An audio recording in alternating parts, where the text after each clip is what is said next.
Although at this point it might be cliche to actually say this, we have to admit the fact that Charizard is one of the most popular, if not the most popular Pokemon in the entire TCG. Created by Atsuko Nishida, Charizard first appeared in the video games Pokemon Red and Blue, or in Japanese Pokemon Red and Green. As far as the TCG went, Charizard was the only card in the original Pokemon set capable of dealing 100 damage per its ability text, which was awe-inspiring to the average grade schooler like myself. The 1999 first edition holographic Charizard card is recognized as the holy grail of the entire Pokemon trading card game, and we have to admit the fact that Charizard is just a kick-ass looking Pokemon.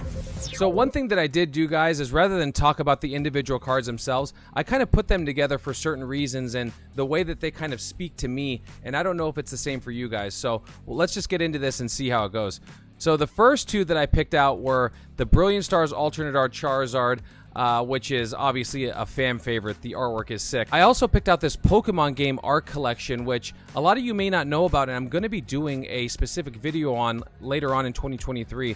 But this is a much older card than this one by about 6 years. So this came with a special booklet along with this card, and it was a special edition Japanese item. You can see here that Venusaur is obviously having his way with Charizard, but he's about to attack back. I like these cards because I feel like they're almost like a story, but just by accident, and they didn't mean to do it. Like, this is right before this happens.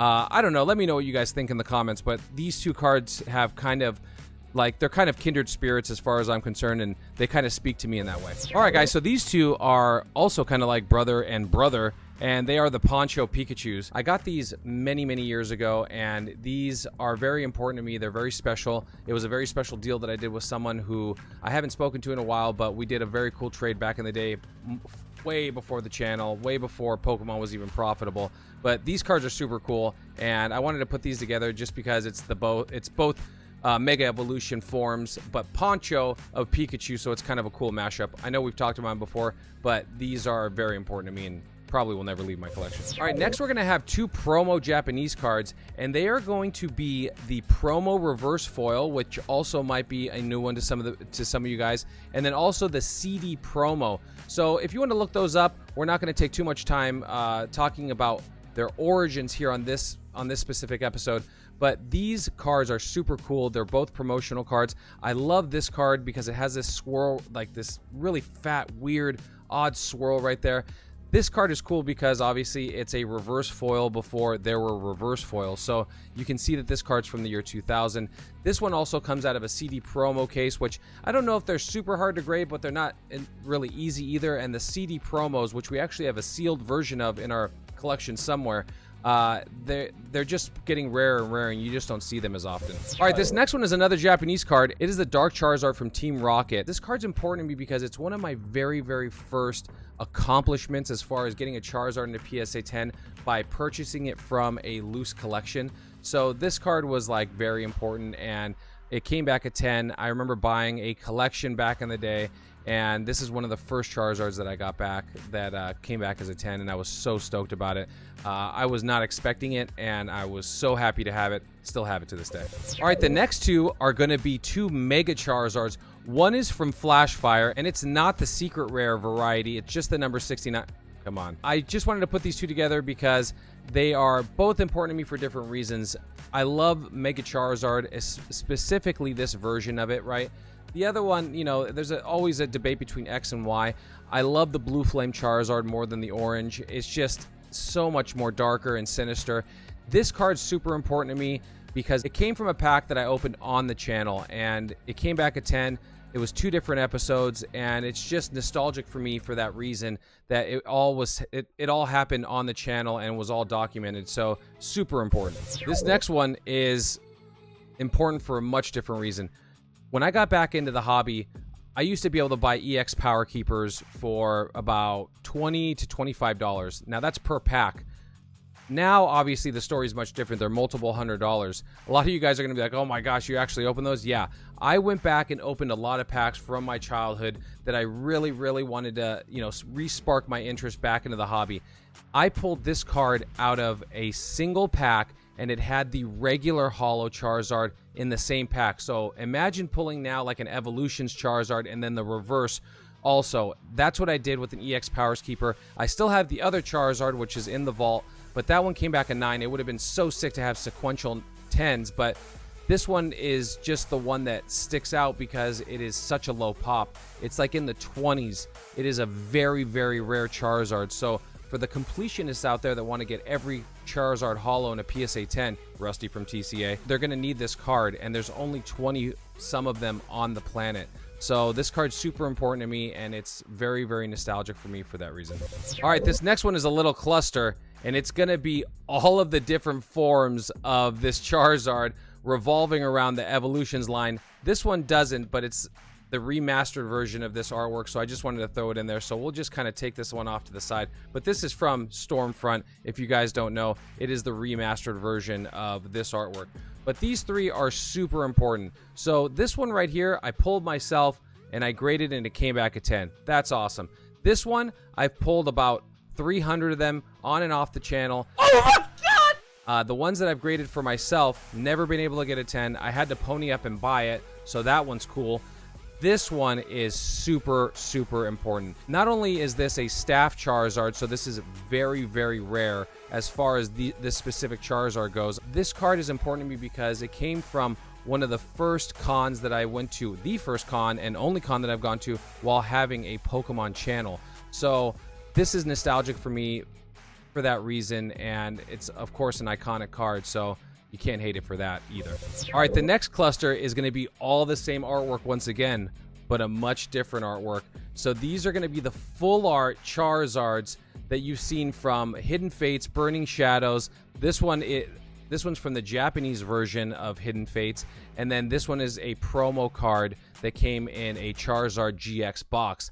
These are cool because they're all the same artwork, but they're from all different kind of products, boxes, sets. And yeah, I don't know what it is about this card, but I just love it. Also, one little known fact, any artwork that you see of Charizard, it's never going to show both of his eyes. I know that's a weird fun fact, whether you guys knew it or not. It's a pretty commonly known fact, but you learn something new every day. So I just picked these four because I love this artwork. I feel very blessed to have all of these cards in a PSA 10. They're not very easy to get.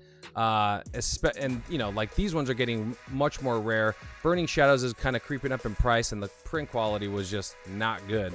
All right, last two before we get to the three bangers right here. Two very, very sick cards, kind of in the same ballpark as far as price goes, kind of in the same ballpark as far as rarity goes.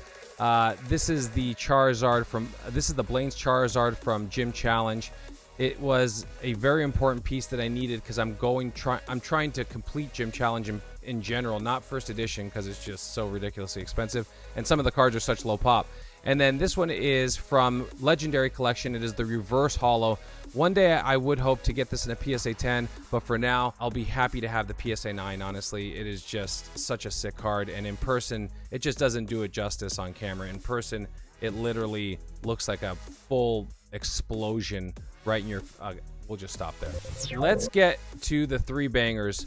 So I'm just gonna kind of just bring them forward from just least crazy to most crazy. I don't know. They're all crazy. The first one is from Neo Destiny. You guys probably already know what it is, and that is going to be the Shining Charizard.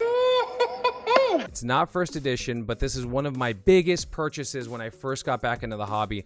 Back in the day, this card was like $1,500, which was really, really expensive. If I told my wife back then that I spent $1,500 on this card, I'd probably be sleeping in the garage still. So that card is really, really, really important to me. Next one, guys, is such a rare Charizard. I have featured it on my Instagram. Pro tip, go follow me on Instagram, link down below. This card is disgustingly rare, and that is the Charizard from Plasma Storm.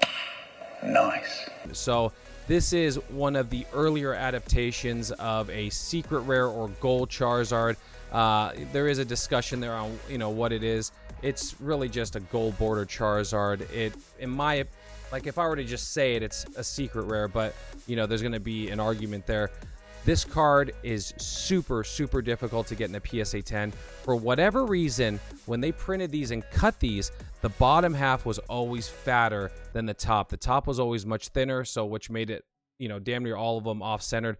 I'm sure some of you that are actually watching this right now have this card in a PSA 9 because of that reason. And I empathize with you for that because it is just not the easiest card to get in a PSA 10. And then the back is, I mean, pretty good. Whatever it was about the front, it was always just off-centered, and there's only 81 of these in existence, and I'm lucky enough to be one of those people in that club. Last but not least, guys, you probably already know what this is, but if you don't, this is one of the absolute jewels of my collection, and that is the base set Charizard in a PSA 10.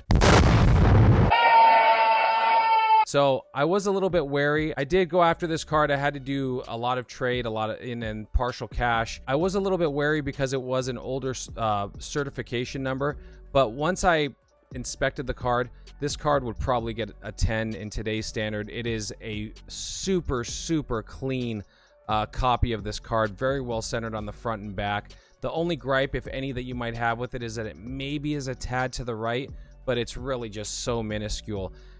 I feel so blessed to have this card. This has been a chase card of mine forever. The sadness of this story is that when I first started getting back into the hobby, you could not force me to buy this card for $500 in a PSA 10 because back then that was unreasonable. And now look at where they've gone. I mean, it's just crazy. But back then you could buy these all day long for $500, which is... feels like a crime now, but yeah. All right, guys, I hope you enjoyed today's episode. If you did, hit all the buttons. I don't know what to say now. I've been saying road to 50K for like 6 months. So I'm just going to say, hey, thanks for being here. I'm happy to be here. I'm happy you're here. I'm going to see you guys on the next live or the next episode. Peace.